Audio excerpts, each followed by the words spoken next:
我之前主持在电视节目《关键时刻》，他之所以被喜欢、被很多人接受，其实有一个非常关键的人物，那就是马西平。因为马西平的博学多闻、博闻强记，而且他讲起话来呢旁征博引，你娓娓道来，你就觉得哇，那个厚度非常的深厚，而且你可以从他的谈话里面完全可以知道说这个事件背后的真相，而且你可以知道这个故事之后还有跟哪些东西，它的典故、它的来源、它的脉络，你可以知道的一清二楚。所以对我来讲，马西平一直是一个聪明的代表，是一个强记的代表。而这样的一个博学多闻、能够旁征博引的人，他居然告诉我说，他最近正在失忆进行之中，而且他前一段时间他不太上电视，是因为他被判定说他有严重的失忆，这个让我太难想象。所以今天呢，我们就要请他过来，就是他这个从这么聪明，从这个博闻强记的过程，怎么会变成失忆？因为很多人觉得如果你会有失智，你会有失忆，是因为你不学习，是因为你的吸收太慢了。可他不是，他一直都在学习当中，而这么一直都在学习当中的人，怎么可能跟失智画上等号呢？所以我们今天一定要找他来聊一聊。西平你好。宝杰好，各位观众大家好。西平你在跟我讲说，我听到我制作单位讲说，你说你失智，而且你严重失忆，而且我知道这一段时间里面你其实不太上电视。我们当然找你来，你也都说，哎，你现在记不起来了。我以为说那是你客气了，那是你的谦词，结果搞了半天不是。我们看到今天真的讲说，你真的已经得到非常严重的失忆，而且刚刚讲到说，你很多事情你是真的记不起来了。我老实跟你讲，各位观众，我刚刚讲“宝杰好”这3个字，内心里面是激喘的。我讲了，从20几年前开始讲“宝杰好”，就突然间最近几年没讲了，突然再讲“宝杰好”，哇，那种感觉真回来了。宝杰西平又合体了，所以这一集你一定要看下去。好，那个我这10年来花了很大精神研究失智。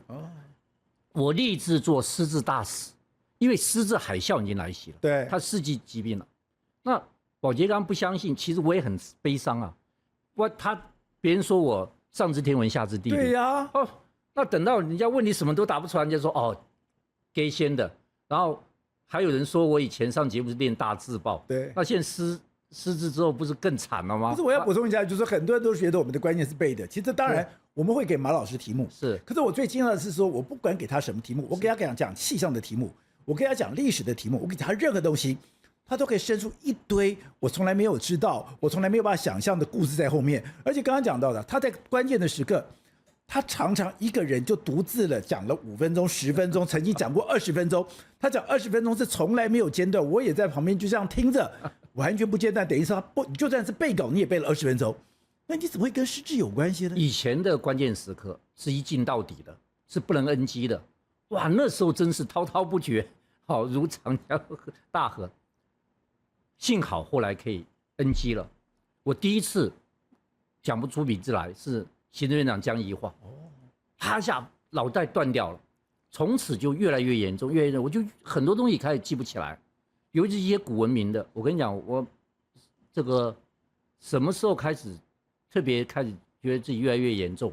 第一个，我在家里面看电影，对，我老婆回来说：“这电影好看吗？”我说：“好看。”她从不久前才电影院看过，真的，因为然后我老婆从就喜欢戏弄我，她刚才不知道事情的严重性，譬如她买了蛋挞回来放冰箱，吃完饭之后我就说，把那个拿出来，我老婆说哪个，你们要讲出来，我说那个，她说哪个，后来我去问医生，医生说你还知道冰箱里面有个那个，对，还不错，但你蛋挞讲不出来，所以你刚刚讲第一个是我去电影院看过电影，对，我知道你是非常爱看电影的人。你在电影院看完电影，然后你完全没有印象，你回到家里再用电视看一遍，你还看得津津有味。这还不算，这还初级。我后来问了医生，医生说你还知道冰箱里面有那个，他就跟我说，健忘是老化，失忆是老化跟失智的中间体。那失忆越来越严重，就会变成失智。各位知道失智症有很多种嘛？对。那阿兹海默氏症大概台湾占60%，世界占60%到80%。阿兹海默氏症就是以失忆为最开始的表现。我严重到什么程度？后来我每天睡觉前要看30分钟书，这固定的习惯，从小看完书放床头我就睡着了。哦，我后来拿起书来，忘了昨天看的3首是什么东西，没办法，接不下去，完全接不下去，接不下去怎么办呢？所以我从那时候就开始不看床头书了。对，我就看欢乐的连续剧、追剧，看了欢乐看半小时我就睡着。所以马老师，你的意思是说，我如果今天看了30分钟，我看到哪个段落我是非常清楚的，所以第二天我如果要睡觉前，我要从哪一页，甚至我要从哪一页、哪一章节看下去，你是非常清楚的。但后来你已经完全忘了我看了什么。更可怕的是，我从小花了很大精神去背唐诗宋词。对，我上节目的时候，常可以把唐诗宋词给它变起来，变成很好笑的，你知道吗？我看那个《庆余年》，我不知道你看了没有？张若昀，他是穿越到另外一个时代，那要作诗比赛，他用了杜甫的《登高》。我小时候那个《登高》啊，背得滚瓜烂熟，但他一背杜甫《登高》，我居然背不出来。我只记得无边落木萧萧下，不尽长江滚滚来。其他我什么竹亭新酒啊，我背不起来。我就开始把唐诗拿出来，看名字，看我可不可以背。对，考我自己，几乎都背不出来，就只能背床前明月光，疑是地下霜。真的，我自己考试我就发现严重了。对，严重了。所以，然后我们家人曾经在我刚开始的时候，很喜欢玩一个游戏。我儿子女儿跟我老婆说：“老爸，去大卖场了。”然后我一定会说：“走，去万客隆。”他们就哈哈大笑，因为奇怪了，大润发什么都跳不进来。对，我永远只记得万客隆。哦，那最早的大卖场，最早的，我奇怪，我大卖场就记得一个万客隆，那其他的嘞？其他就不记得。所以每次我都说去万客隆，他们就哈哈大笑。可是现在没有万客隆了，早就没有万客隆，所以我就越来越严重。因此呢，我就做第一个去看医生。那看了医生，当然就做了一些检查，我等下都会慢慢讲。然后第二个我就做了很多研究，看研究报告，世界级的。第三个我就开始自我疗愈、自我治疗。所以各位一定要听我讲，为什么？我是有医生的讲法，有世界期刊研究报告讲法，还有我自身10年来对抗失忆、不要走向失智的心得。对，这边今天要提供给大家。而且我记得你当时开始就说接不上，我们跟他们讲江宜桦那一次，对，他有一次是你讲到一半，你就声音发不出来，对，然后你就提前先走，对。那后来我以为说是因为你的身体的关系，因为你后来你的心脏，后来你的心脏开刀，然后魏征把你那个心脏扒了一层皮，那我以为是这个关系。但后来我们也找了一个跟失智有关的医师，曾医师曾清源医师，他讲说失智跟人的慢性发炎是有关的，特别是你有心血管疾病，你有心脏病的话，你跟你的失智，你跟这个东西是有关的吗？我跟你讲啊，刚曾医讲是一部分，像心血管疾病会引发失智的，对。那脑部的发炎、缺氧都会引发失智的。那我的失智，我自己这个跟医生也谈过，知道我是有几个问题。第一个问题就是失眠跟吃安眠药跟麻醉的问题。像我动大手术，对，麻醉，那个麻醉就是把脑细胞会受伤的，所以我做动手麻醉，所以各位不要轻易麻醉，这第一个。第二个，现在已经所有研究都证明，失眠是失智的杀手，对，但是呢，安眠药吃多也是失智的杀手，所以这就成两难。那我在这边把我经验告诉你，失眠要先解决。如果你有失眠，一定要吃安眠药。但如果你安眠药吃好之后，尽量把安眠药退掉。对，这是很严重的事情。所以失智跟失眠，那我第二个是什么？你以前失眠很严重，你也长期吃安眠药。吃安眠药。我吃安眠药，所以我现在安眠药已经减到半颗，练多眠半颗。我打算要看能不能把这半颗再减掉。第二个就是压力跟情绪。我的这个。都是刘宝杰给我的压力了，都他害我失智了，压力太大。我有时候我最红的时候，一天上7个节目，我从早上上大陆电视台，一直上到晚上关键时刻上7个，给自己压力太大，压力太大之后，我就变成有一点恐慌症，为了你还有恐慌症？恐慌症就压力太大，这个各位要知道，忧郁症跟恐慌症都是造成失智的重要原因之一，所以我就吃我上节目前我就会吃半颗藏安诺。你是赞诺？哎，半颗。上节目前要吃半颗。可是现在吃赞诺是有影响的。哎呀，我今天忘了吃藏安诺了，压力好大。对，好。所以我自己的变化，我就去观察。所以我刚刚已经讲了几个重点，但是我要系统跟大家讲。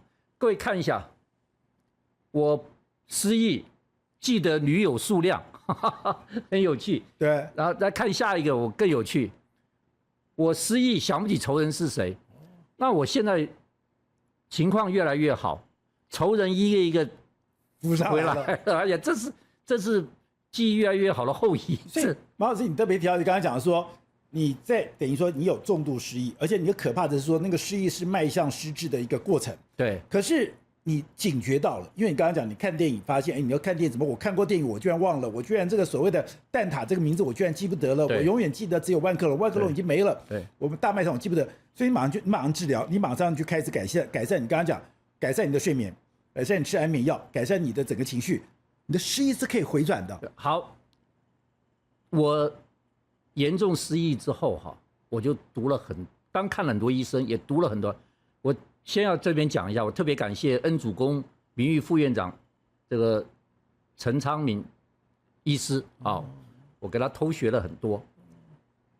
这个我先讲一下，芬兰做了一个2年的研究，对，证明人的失智是可以用多重生活干预。对，哇，这个一下引爆世界。现在所有的研究知道他的意思，台大研究跟他讲，你说可以改善的，用多重生活来干预你的失智。哦，这是经典的一个研究，我等会会拿来跟你讲，就是你改善你的原因，改善你生活方式，你的失智是会延缓的，多少延缓，数字都有出来。第二个就是世界上最顶尖的杂志《刺胳针》，刺胳针在芬兰的研究出来之后，在2017年弄了9项，就是说你如果做这9项，你就会失智，真的9项。是这个的医学委员会他自己本身做的，结果2020年他就更新变12项，现在最新的刺胳针向全世界发布14项。你如果做这14项，你会失智。你把这10项去除，你的延缓或是预防失智达到多少？45%，一半可以预防是好。另外就是世界上最大的研究是哈佛跟麻省理工学院在做了43年的研究，43年呢都不可思议啊！他们研究了131121人，然后这在43年里面，这13万多人，总共有11033人变成失智。那他就很简单，你为什么这13万这11000你才会变失智？他研究他生活习惯、他作息、他的原因，啪一下怎么样？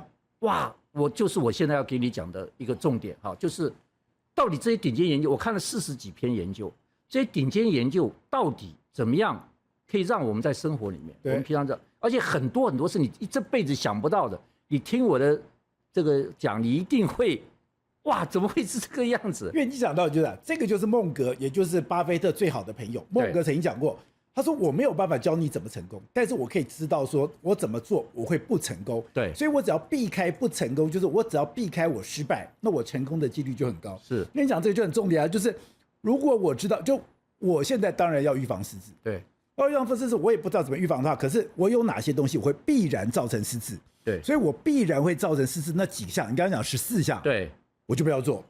对，那哪14项？好，我现在跟大家讲，我先简单讲一下，其实失智是国安危机啊。台湾在1993年进入高龄化社会，对，结果在2018年进入高龄社会，2018年，2025年12月我们进入超高龄社会。各位，这世界纪录啊，世界纪录，也就是说台湾人老化速度世界第一。对，我们从高龄社会变成超高龄社会，只用了7年。全世界没有一个国家从高龄到超高龄，人家都超过10年以上。那高龄是多少？超高龄是多少？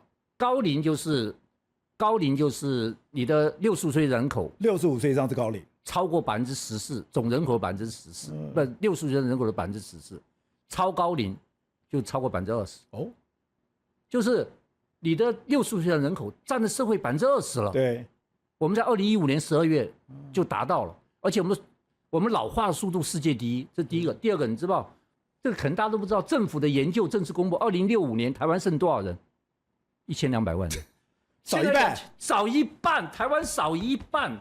哎，这不是我乱讲，这政府规的，2065，而且0到14岁只占了社会14%，那很惨的。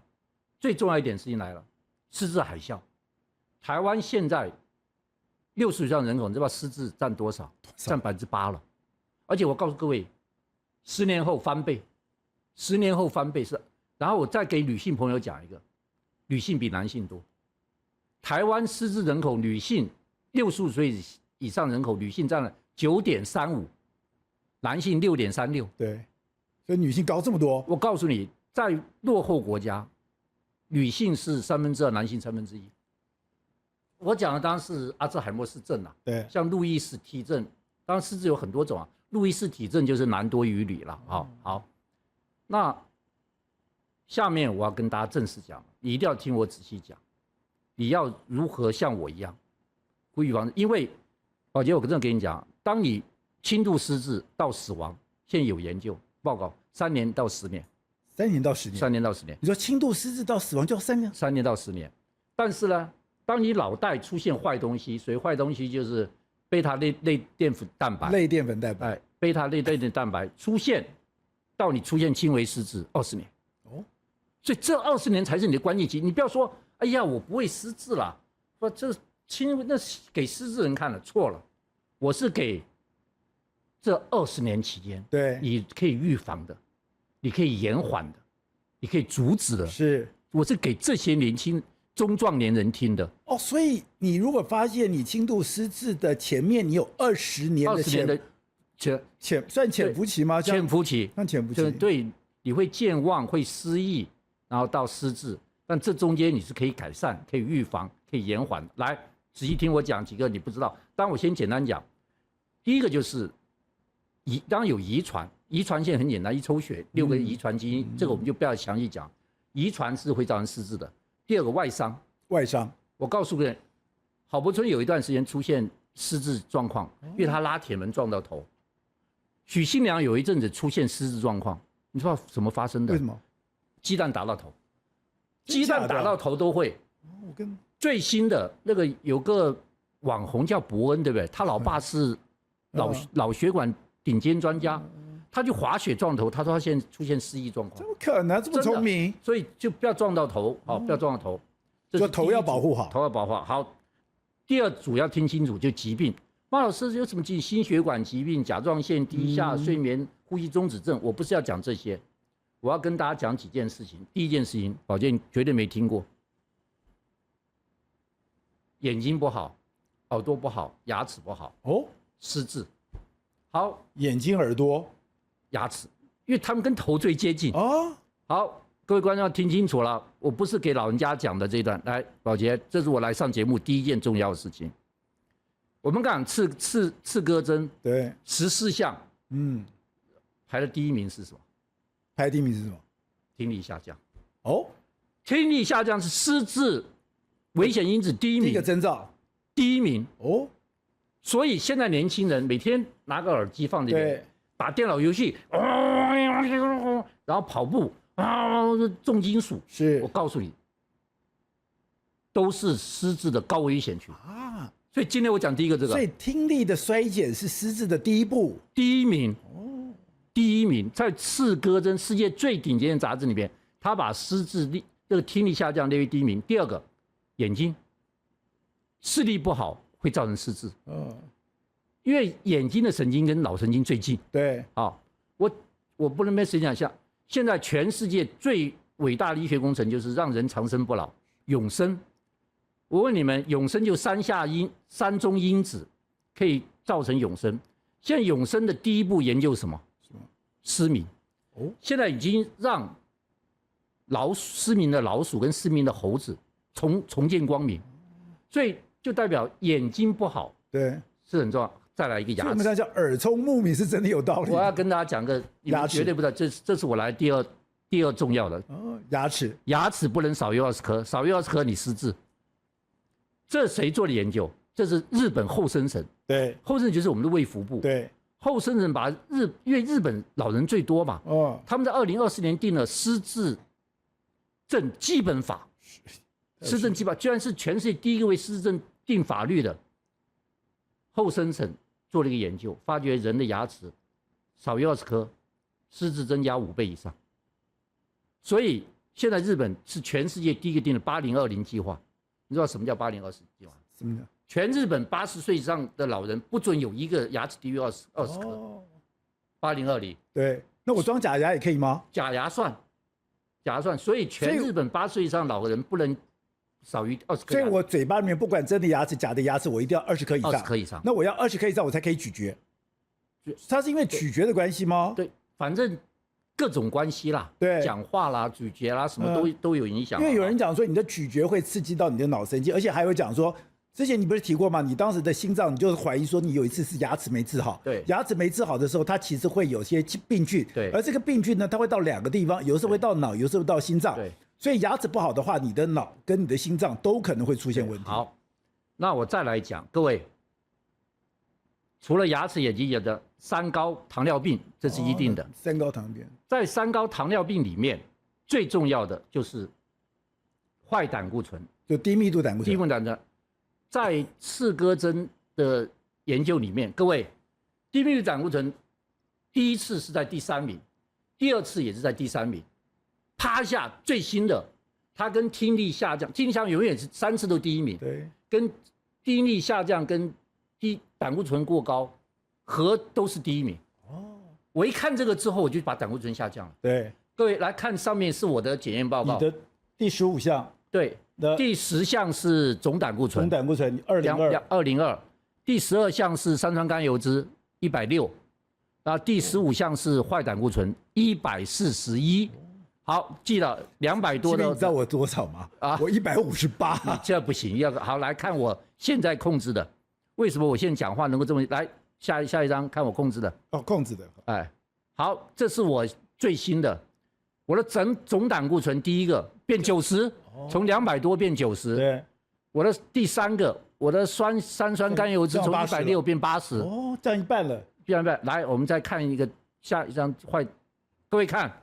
我的 LDL 坏胆固醇变39，141.1变成39，降了100，降了100多，降100多。对，当然，现在有个医学研究说，胆固醇降太低也会对老造成不好。对，但没关系，坏胆固醇一定要降低，因为失智症里面有个心血管疾病失智症，这很严重的。